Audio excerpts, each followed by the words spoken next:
everyone, my name is Evie Lupine. Welcome back to my channel, and today I have another video for you all. And today we are doing something a little old school for this channel and taking it back to the basics. We're going to be discussing how to start your power exchange relationship the right way. I've noticed an influx of new viewers coming into my Friday night live streams, which, by the way, are every Friday at 6 p.m. Pacific time if you want to join, talking about how they're just getting into BDSM or DS for the first time. So I thought this would be the perfect opportunity to share some of the knowledge I've gained through doing various types of dom-sub relationships for nearly the last decade, so you can begin your dynamic from the best place possible. I'm going to be going over the very basics, busting some myths, and sharing how I approach a new DS relationship step by step. And even if you're already in a DS relationship, there's a few things in here that you can probably learn from as well. So let's get into it. To begin with, what the heck is power exchange or DS? A PE or power exchange relationship is a type of consensual BDSM dynamic in which one person takes on the role of a follower and the other is the leader. There are a million different approaches to achieving this dynamic, but that's what it is at its core. DS is a type of power exchange relationship that is short for dominant and submissive, which is the most common way of referring to the people in the leader and follower roles respectively. Some people choose to use different terminology besides dominant or submissive to refer to their roles based on what feels right and or the type of play they like to engage with. A dominant might also be called an owner, daddy, mommy, handler, caregiver, head of household, or trainer, just to give a few examples. A submissive might be called a pet, little, servant, toy, doll, or brat. When referencing this greater variety of terms as a collective, we often say D-type or S-type to be more inclusive beyond just dom or sub. The potential terms one can choose to use are infinite. And if you'd like some direction in finding a term that might fit you or your partner best, I'll have some links down below. What is essential though, and I want to highlight this, is do not make assumptions about other people's relationships based on what terms they do or do not use. While someone may be in a power exchange relationship because they identify with the term baby girl, for example, they may not be. Many, if not most, of these terms can be used in a power exchange-free roleplay context as well. If you know someone and you aren't totally sure, you can always ask politely, like, "Hey, I've noticed you call yourself a baby girl a couple of times. What does that mean for you?" If you're friendly and not invasive, most people will either be happy to answer that question or politely decline to answer if it's too private. The point is that our words are malleable, and we should be cautious about projecting our assumptions onto other people. I feel like that's probably a good rule of thumb for life, but it is especially true here, where BDSM is essentially a choose-your-own-adventure saga with 500 different potential endings. You may have also heard terms like MS, or total power exchange, in these conversations. MS stands for master and slave, and is another variation of the leader-follower type dynamic. Sometimes, these terms are used in a roleplay-only way, where the words are picked because they are hot or mesh with a fantasy the participants have that stays in the bedroom only. But most often, MS refers to a high-level relationship in which more authority and or power is transferred compared to a DS relationship. As the word would imply, a slave typically gives up more autonomy in more areas of life than a submissive. Exactly where that cutoff point is between slave and submissive is somewhat subjective, but that's the gist of it. Total power exchange, or TPE, is often treated as analogous to MS. Total power exchange means all power in a relationship is given over to the D-type in the dynamic. This gives them the authority to assert their will in all areas of their S-type's life: their physical appearance, how they speak, their routines, what they eat, and so on. This does not mean that every D-type takes active control over all those areas on an everyday basis, just that they have consent to do so. And yes, I do really mean all areas. Some people balk at this idea and go, no way, surely there's some common sense limits like their job or like finances or something, right? And you can't make that assumption because many people, especially those doing MS and or total power exchange, willingly give power over to their partner in those areas as well. Many people have fantasies of such a relationship, being kept in a home and given a strictly regimented, highly ordered life under the watchful eye of a wise, skilled dominant. But just because one has such a fantasy does not mean it is a good idea to try and bring that to life immediately. I am not going to focus much more on MS or TPE than what I've just done because I think for 98% or more of people, especially people who are brand new to kink on the whole, beginning from an MS or total power exchange relationship is not a good idea. It's kind of like trying to eat a whole habanero pepper when you've never had something spicy before, just because you imagine you're the kind of person who would like spicy food.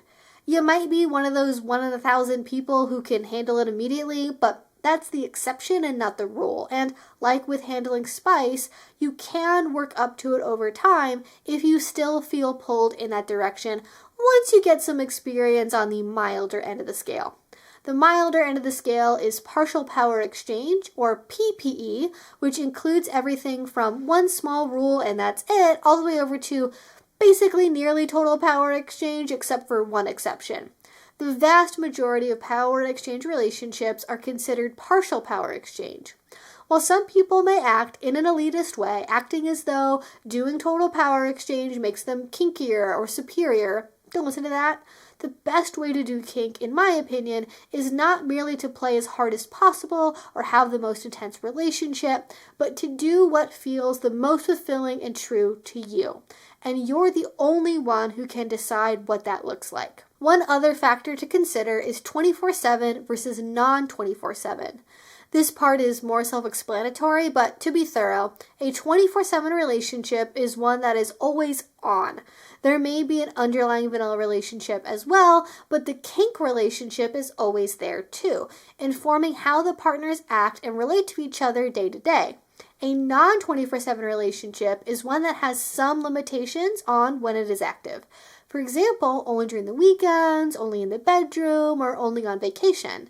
Most MS and total power exchange relationships are 24/7, but some people have 24/7 partial power exchange relationships that dip into TPE only at certain times. Other people keep their power exchange, regardless of its level, strictly in the bedroom. Neither approach is superior. Those are the basics. Hopefully that gave you some idea about the vague shapes that power exchange can take so you can begin to visualize what your relationship might look like. While I will be mostly focusing on stuff you should be doing as a relationship is starting, this next step is something you can do regardless of if you're in a relationship right now or not. In fact, it's probably better to do it when you're single. And that is to create some kind of vision board or brainstorm of what you would like to see in your relationship.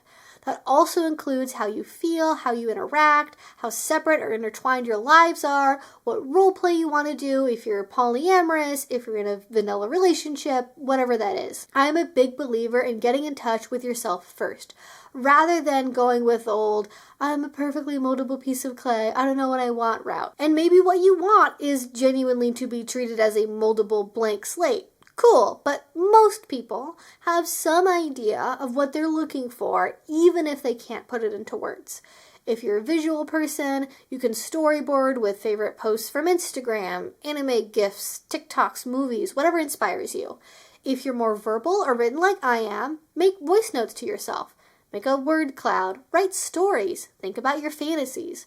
What comes to mind when you picture your ideal life in a power exchange relationship?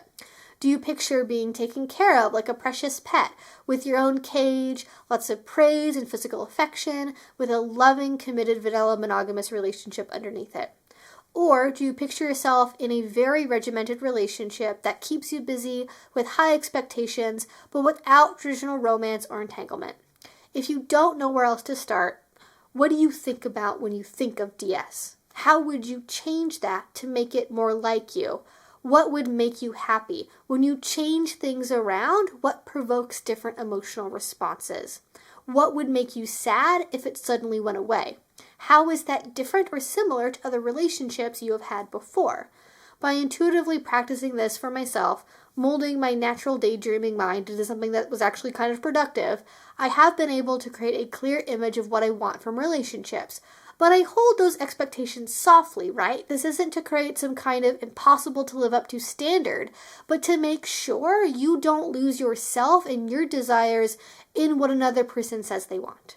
It means that when I come to the negotiating table, I can clearly state my desires and give someone a sense of what I am looking for mentally, emotionally, physically, and relationally, so they know how to treat me, and most importantly, so they can figure out if we are compatible or not in our goals and in our vision. This period of self-exploration is so precious and so beautiful. There is something that is super rewarding about really getting to know yourself, and no matter which side of the slash you fall on, I think most good potential partners will be impressed if you can tell them your goals and desires in a clear, concise manner. All right, so you have your vision board, it's all laid out. What do you do next? And you start by sharing this with your partner, if you have one. This isn't what I would call a negotiation yet.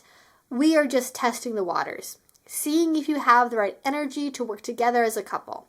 And ideally, you do this by exploring the thing on your own first, so you don't feel swayed by the other person. And if you find you're compatible and you have similar goals, how do you start to make this whole DS thing happen for real?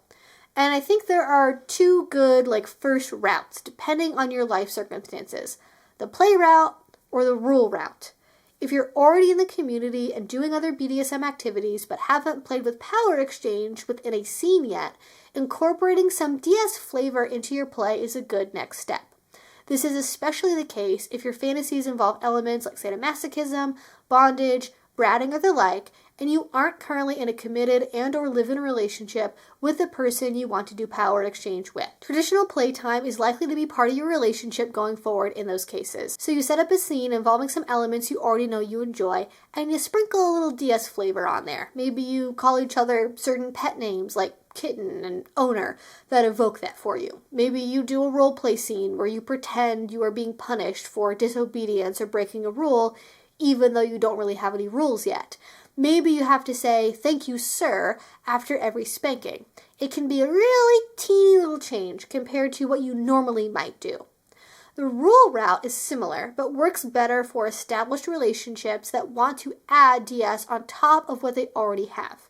This looks like creating an agreed upon time, maybe a few hours or a weekend or even a full day, where you try one little teeny tiny element of DS together via a single rule. Maybe that means having to sit on the floor and not the couch, having to ask permission before drinking a soda or having candy, or maybe being required to stay naked the whole day. Something like that. It might feel kind of silly at first, and that's okay. A lot of BDSM is actually about being silly and not taking things too seriously. It's a free realm to be able to play with things that we normally don't get to play with in adulthood. It's okay to feel awkward and laugh, but work through it. Find the joy in that vulnerability. Recognize that you are asking your partner to do something new with you, and that might feel a little strange at first. And honoring that can go a long way towards making the situation comfortable. You could even try something as simple as putting on a collar. It doesn't have to be anything special. A cheap nylon dog or cat collar will do, but being asked to sit for your partner, having them put their hands around your neck, looking up at them, that by itself can be enough of a test for people to know whether or not this thing is for them. Unless you have sensory issues around putting something around your neck, in which case, fair, maybe not the thing for you. And if nothing I have described so far really resonates with you, you can try a little bit of a different approach that's more open-ended. During the time you set aside to test things out, you can instead ask your partner, what is one thing you would love to do to show me you'd like to submit to me or dominate me? And then, if that sounds like it's within your limits and you're okay trying it out, give it a whirl for a little bit. If they don't know, you can flip around and say, I would really like it if you could do insert thing here for me. Would you be open to trying that? Because sometimes people, yes, even dominant people, like being told how to please their partners directly. And keep notes as you go along and track what works and what doesn't, and what you would like to try again in the future. Whatever route you go, I'd recommend trying it a couple of times, maybe 2 or 3 times, to get a feel for it. After that, you should know if you really like to stay at that level, try something different, or keep going forward. You might even find it doesn't really have the pizzazz you thought it would based on your fantasies. That's also okay. Some things are just meant to stay as fantasies, and there's nothing wrong with that. But let's say you want to move forward and build more of this relationship. If you really like something you tried before, I'd recommend making that your first rule, whether it applies only in the bedroom, 24/7, or whatever you agree to. After that, I'd recommend pausing to do some more thorough negotiations, which I will have resources on how to do well down below. But generally speaking, a negotiation means having a conversation in which you come to an agreement about your boundaries, limits, expectations, and goals. You talk about what you're willing to do, what you want to do, and what you won't do, what values you share, what you're aiming for in your relationship, and what shape you would ultimately like things to take. Are you going to use safe words? What are they? What aftercare do you need? How often do you want to play? Will you wear a collar or not? Under what circumstances? What does a collar mean to you? Figuring those elements out is all part of a negotiation potentially. This can be as simple or as complicated as you would like it to be. Established long-term couples will likely need to negotiate less than people who have just only started seeing each other, but it's always a good idea to check in regardless. And doing a negotiation also prevents the dreaded relationship ambiguity where you don't quite know if you're dating or just playing together, if you're like really doing DS or what. Some people prefer the negotiation and in a relationship contract, which is a non-legally binding document used to keep track of the expectations and obligations in a relationship. If you want to build something like this, I recommend keeping it flexible and open as you go along so it's easy to change things on the fly as you discover how things play out in reality versus your fantasies. Some people close their contracts and sign them, making them unchangeable for a period of 6 months, a year, or longer. And I think that's a better idea once you are more sure of what you're aiming for.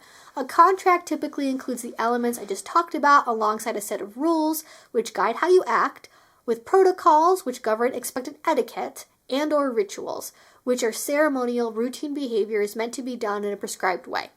Again, more resources that go into all that in detail will be down below. I'm just really giving the broad strokes here. I recommend starting with your agreed upon limits, boundaries, and guiding principles, alongside an understanding of how things like safe words are to be used. Then, you start with just one rule. Just one. Start with whatever is the most rewarding, fun, or hot for you. People often make rules around speech, dress, grooming, daily habits, sexual expression, or health. You could choose anything from requiring your submissive to wake up and do yoga every morning, to requiring them to address you only as sir or madam, or having them request your approval for daily outfits. While some people enjoy having the dominant be the one to select new rules within the submissive's stated limits and boundaries, I'd recommend it being a collaborative process at first. Because what is power exchange if not a group project with a clear leader? See what ideas you can both bring to the table that excite you. Pick the ones that sound best to both of you and go from there. I recommend doing the same process you did before, keeping track of what works and what doesn't, having open dialogue, and slowly building up over time. I'd recommend adding a new rule once the old one starts to become more of a habit. Once about every 2 to 6 weeks is a good pace. As you start to sink into your dynamic, you can then think about adding protocols or rituals that match well with that energy and reinforce it. For example, establishing a gratitude ritual in the evenings before bed where the submissive recounts or texts a list of everything they are grateful for that day while kneeling in a specific posture, or keeping their head down if kneeling isn't an option. While this might seem like a little bit boring compared to the whirlwind kinky romances you see on the screen, this pace will give each new element the breathing room it needs to sink in and be considered wisely. If you add too many rules all at once, things can quickly become overwhelming and it is hard to know what is working and what isn't. A long rule book may be hot, but it's very rarely practical. And then finally, we have the big question so many people want to know the answer to. How do I keep maintaining the structure once I establish it? And the number one thing you can do is just be consistent. It can be difficult when you are throwing 10 rules at a wall to do them every single day to the level you want to do them. That is why we slowly incorporate new things over time in a delicate manner to make sure we are not overwhelming either side of the slash in creating a new relationship dynamic. when you can be really consistent, things should generally work. But people do break the rules. They forget stuff, or they break rules on purpose to see if the relationship dynamic is going to be reinforced. That's what bratting is about for a lot of people, is intentionally breaking rules to see, is my partner really committed to this relationship? Do they really have the power to keep me in line? And bratting and how to handle that is a whole other topic. Again, links to that will be down below if you want to know more about that particular thing. But oftentimes, what people will do to help maintain the structure of the dynamic if things are being violated is through punishments.